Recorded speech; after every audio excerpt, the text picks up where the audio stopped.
le monde s'était dit, ça y est, on en sort. Et même les uns et les autres l'avaient pensé, je le dis moi-même, notamment sur la question de l'emploi, on s'était dit qu'on commençait à entrevoir la sortie de crise. Ça n'est pas le cas encore aujourd'hui. Ce qu'il veut donc dire dans ces conditions-là, il faut être tenace, il faut être engagé, il faut être combatif, mais il faut tenir ce cap. Quand vous avez une tempête, si vous ne tenez pas le cap, vous êtes mal parti. Et il faut tenir ce cap d'une meilleure gestion. Alors la question qui nous réunit ce soir et qui se pose maintenant, c'est évidemment qui va payer la rigueur, qui va faire les frais ou devoir assumer toutes ces mesures qui sont devenues subitement urgentes cet été. François Chérec, vous qui êtes au contact des salariés, sont-ils inquiets? Oui, ils sont inquiets. Ils ont actuellement, me semble-t-il, un triple sentiment. Tout d'abord, une douche froide. Une douche froide parce que le discours qui était le discours politique générale depuis maintenant une année et demie, c'est qu'on était sorti de la crise. Or, eux, ils n'étaient pas tout à fait dans le sentiment qu'on était sorti de la crise. On nous a raconté que le chômage baissait. Rappelez-vous, il y a 1 an et demi, le président de la République annonçait que le chômage allait baisser dans les semaines qui venaient. Aujourd'hui, on est dans une situation de chômage qui est aussi élevée qu'à la sortie, soi-disant, de la crise. Donc, on est toujours dans la même crise. Crise financière, qui est devenue économique, qui est devenue sociale, qui est devenue monétaire, qui est redevenue financière et qui va redevenir sociale. Première chose. Deuxième sentiment, c'est que toutes les promesses qui ont été faites en disant « nous allons réguler le système financier pour que ça ne revienne pas », rappelez-vous le fameux discours de Toulon, il y a un sentiment que rien n'a été fait. Ce qui n'est pas obligatoirement vrai, mais c'est le sentiment. Donc, tromperie. Troisième élément, et c'est ça qui dans l'esprit, commence à poser problème, c'est le sentiment que cette fois-ci, on ne les aidera pas.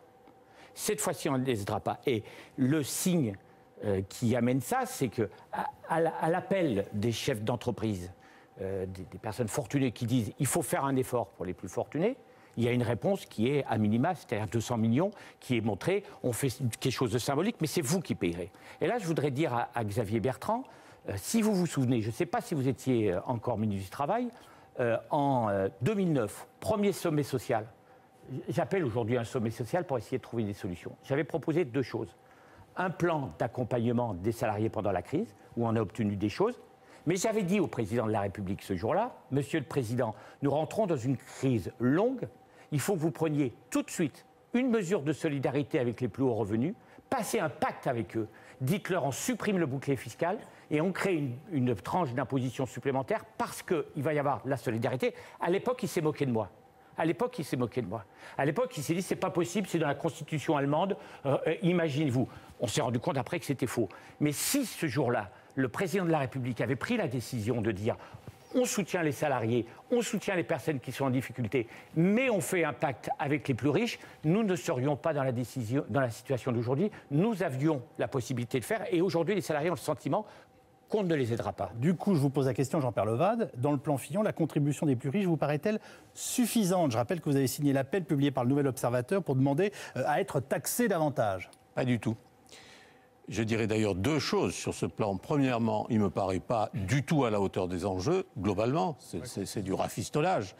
Je m'excuse de dire aux Français qui nous écoutent que ça n'est pas le dernier plan de rigueur dont ils entendent parler. Il y en aura d'autres, parce que celui-là, ça permet de tenir à peu près les chiffres 2012 budgétaires, de déficit budgétaire, mais ça ne règle pas du tout le problème de fond. Et deuxièmement, l'idée, je rejoins François Chérec, c'est-à-dire je pense que les difficultés que nous avons en face de nous sont telles, d'une ampleur telle et d'une durée telle que la contribution des plus hauts revenus, qui me paraît être une nécessité absolue en termes de solidarité, elle n'est pas exceptionnelle. Donc le seul mot d'exceptionnel, de mon point de vue, est une sorte d'outrage par rapport à la globalité de l'opinion publique. Et enfin, 3%, c'est l'épaisseur du trait. Donc c'est encore moins à la hauteur des enjeux financiers que nous avons à régler. Françoise Gris, en tant que chef d'entreprise, 1, une réaction à la contribution des plus riches, et 2, d'une façon générale, au plan Fillon. Et est-ce que vous pensez qu'il peut avoir des effets négatifs sur l'emploi ? Je crois que, alors je vais traiter d'abord le deuxième sujet, oui. Je crois que comme face aux enjeux et à leur énormité, le gros défaut de ce plan est qu'il ne traite que les échéances immédiates. Donc on parle de 2011, de 2012, et forcément, quand on est à cette échéance-là, on n'a pas le choix de réformes structurelles sur la dépense publique ou sur des réformes plus importantes même qui amèneront de la croissance, de l'unité sociale, etc. Donc je crois que ce plan a le défaut de manquer de pédagogie, et mon réflexe est celui d'un patron d'entreprise qui, quand il est face à une situation de ce type-là, travaille sur 3 horizons. On travaille sur un horizon immédiat, et de ce point de vue-là, le plan qui a été mis en place et qui a été développé est un plan qui est correct, qui essaie de ménager les recettes attendues et les impacts négatifs. Il ne peut pas être parfait. Et forcément, puisqu'on raisonne à 2011 et 2012. Vous venez de dire qu'il était correct, est-ce qu'il est équitable? Je crois qu'il est équilibré. À cette échéance-là, il est extrêmement difficile de ménager un ensemble. Mais je pense qu'encore une fois, les Français attendent plus. Le brouhaha à la fois de gouvernance, les discussions du Parlement, les Français sont conscients que des changements importants se préparent, et ils ont besoin qu'on leur dise qu'est-ce qui va arriver, qu'est-ce qui peut être possible pour les échéances de moyen terme. Et c'est là que je pense le débat politique manque de profondeur, et il faut là travailler sur ces sacrifices ou ces choix qu'il va falloir faire entre qu'est-ce qui va favoriser la croissance, et clairement il va falloir travailler sur la compétitivité du travail et les réductions de dépenses, parce qu'il va falloir travailler sur la dépense publique. Si je vous suis bien, vous nous dites, de mon point de vue, ce plan est nécessaire, je l'approuve, mais évidemment il devrait aller plus loin. En tout cas, ça ne peut être que le début de quelque chose de plus profond. Et si on veut travailler sur des choses qui ont une échéance et un impact en 2013, c'est maintenant qu'il faut commencer. Et si on veut travailler sur des choses qui ont une réforme d'éducation à 10 ans, c'est maintenant qu'il faut commencer. Donc on n'a pas le choix que de travailler tout de suite sur des horizons différents. Le premier étant immédiat et forcément imparfait dans sa composition. On commence avec peut-être une réaction sur la contribution des plus riches, Xavier Bertrand.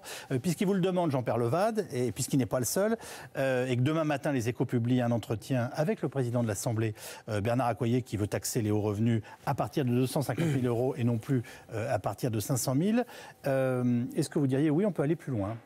Bon, déjà, la première des choses, c'est que dans ma famille politique, je suis celui qui, le premier, est demandé à ce que ceux qui gagnent davantage contribuent davantage. On me l'a reproché à l'époque. Notamment, j'avais parlé de ces rémunérations extravagantes qui n'avaient aucun sens, surtout dans la France dans laquelle nous sommes aujourd'hui avec ce contexte de crise. Je dirais même que quand on vous lit et quand on vous écoute, on a le sentiment qu'à titre personnel, vous trouveriez normal que les plus riches payent plus. Il y a juste un point, c'est que tout en restant solidaire de votre équipe gouvernementale. Les 3% dont on parle, ces fameux 3%, il n'y a pas que ça. L'augmentation de la fiscalité sur le patrimoine pèse également sur eux. Alors, il ne s'agit pas de plaindre qui que ce soit, surtout qu'en plus, il y a un engagement. Je ne sais pas si vous avez du patrimoine, ce n'est pas mon sujet. Pas besoin de... Je suis pas... J'ai pas besoin de savoir. Je me sens pas opprimé. D'accord. Il veut que vous le taxiez plus. Profitez-en, il est à côté de vous. Je faisais un rapide calcul. Taxez-nous, à l'instant. c'est extraordinaire. Vous pouvez leur prendre 100% aux riches, comme on les appelle. Vous n'aurez même pas réussi à faire la moitié du chemin des besoins de ce plan. 100%. Mais même 100%, je le dis de façon symbolique et spectaculaire. Ne prêchez pas un convaincu, François Chérec. Ce que je veux juste dire, c'est qu'au bout d'un moment, c'est un message qui est adressé. Mais ça n'est pas ça qui vous règle la question des déficits et de la dette. Voilà ce qu'il faut juste rappeler. Je trouve qu'il est tout à fait normal aujourd'hui qu'il y ait davantage de mesures dans les rémunérations et que même la question de la taxation dont nous parlons aujourd'hui ne règle pas encore à mes yeux la façon dont dans certaines grandes entreprises on peut donner des sommes hallucinantes à un dirigeant, alors même que les salariés ne connaissent pas d'augmentation. C'est un autre sujet. On a compris votre sentiment, mais question simple, réponse simple. Je peux revenir sur ce que disait Françoise Gris, c'est important. J'ajoute une petite question. Pourquoi la taxation n'est-elle qu'exceptionnelle ? Voilà. Pourquoi la taxation n'est-elle qu'exceptionnelle ? Pour moi, elle est certainement exceptionnelle parce qu'elle n'était pas pratiquée auparavant, mais pour moi, c'est une taxation qui a son sens tant qu'on est en période de crise. La première idée, c'est de dire, tant qu'on n'est pas revenu à 3%, cette taxation sera maintenue. Mais moi, je vais même plus loin.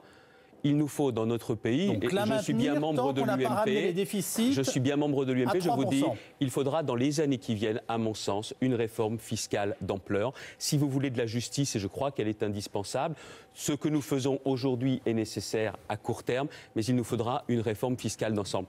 Et j'aurais revenir vraiment sur ce que disait Françoise Gris. On a besoin de ces différents temps. Donc on devrait normalement, si je vous suis, payer plus d'impôts après les élections. Ah, je ne suis pas socialiste, non.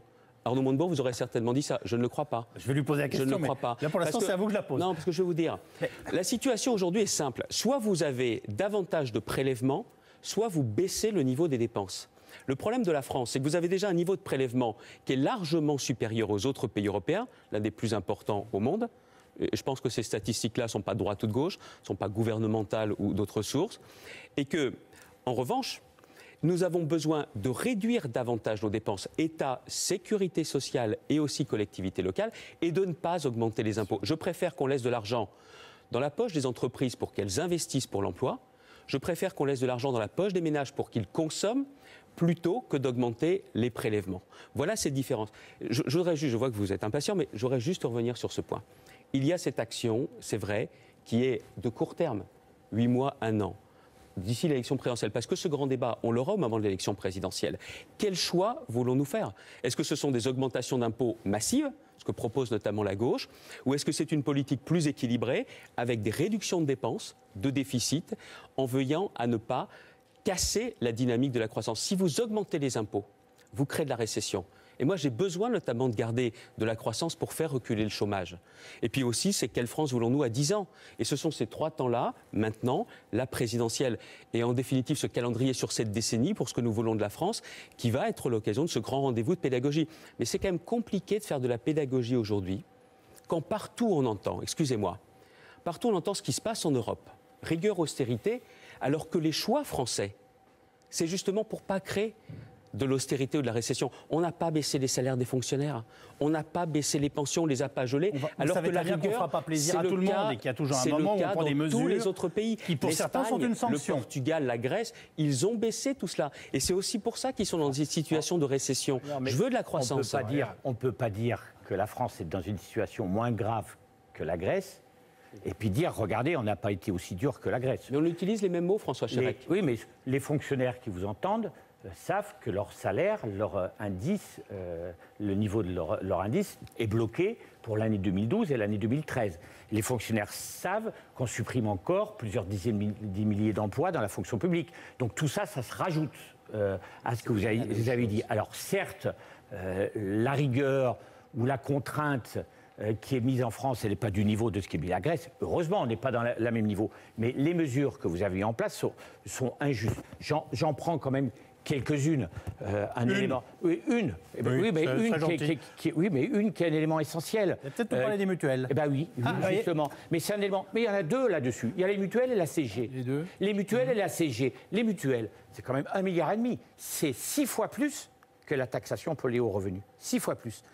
Le système des mutuelles, ce qui est taxé, c'était des mutuelles qui étaient, on a dit, une démarche responsable. Qu'est-ce que c'était une démarche responsable? C'est que les gens se mettaient dans un parcours de soins qui était vertueux et qui faisait des économies à la sécurité sociale. On allait voir le généraliste avant d'aller voir le spécialiste. Tout ça a amené des... On taxe ce système-là, c'est tous les salariés qui la payent. La CG, qui est augmentée, j'ai posé la question au Premier ministre, mais pourquoi vous augmentez la CG que des salariés? Pourquoi vous ne posez pas le problème de la fiscalité globale, y compris le problème de la CG, des retraités qui ont des revenus parfois supérieurs aux salariés, qui ont une CG inférieure? Ah oui, mais avant les élections, c'est pas bon. Le problème de ce plan, c'est comme on veut gêner personne avant les élections, on embête tout le monde. Ce qui fait qu'au bout d'un moment, le plan est injuste et inéquitablement réparti, parce que ce qui ne se voit pas, c'est surtout les salariés qui le payent, et ce qui n'est pas élevé, c'est inévitablement les plus hauts revenus qui sont protégés. Qu'est-ce que vous répondez à ça, Arnaud Montebourg? Que dans le bras de fer qui est en train de s'ouvrir entre les marchés financiers et les pouvoirs politiques, sont les marchés financiers qui sont en train de gagner. Et de faire payer à la place des institutions financières qui ont une responsabilité écrasante dans la situation économique difficile que nous connaissons, font payer les classes moyennes et les classes populaires à travers des gouvernements qui sont les alliés des gens qui dirigent le système financier. Et c'est le cas dans de nombreux pays européens. Et la conséquence, c'est le plan Fillon. Je suis parfaitement d'accord avec François Chérec lorsqu'il dit CSG plus taxe sur les mutuelles, c'est 2 milliards, c'est-à-dire 10 fois plus sur les classes moyennes, classes populaires, que sur les fameux riches qui font l'aumône. Voilà. 200 millions d'euros, vous vous rendez compte, c'est le chèque que Mme Lagarde a fait à M. Tapi, 200 millions. Voilà ce que c'est. Ou c'est la moitié de ce qu'on doit à Taïwan dans le scandale des frégates. C'est vous dire les proportions de ce que représente cette fausse taxation des riches. Donc en vérité, la véritable solution, et il y a d'autres chemins que de taxer les gens qui aujourd'hui n'arrivent pas à finir les fins de mois. Parce que maintenant on travaille dur et on n'arrive pas à finir ces fins de mois, vu les difficultés qui, dans la vie quotidienne, sont en train de se multiplier pour toute la classe moyenne. Eh bien, c'est de rechercher des solutions alternatives et nouvelles. Aucune imposition, même maximale, des plus riches français, qui sont peu nombreux, ne réglera les problèmes que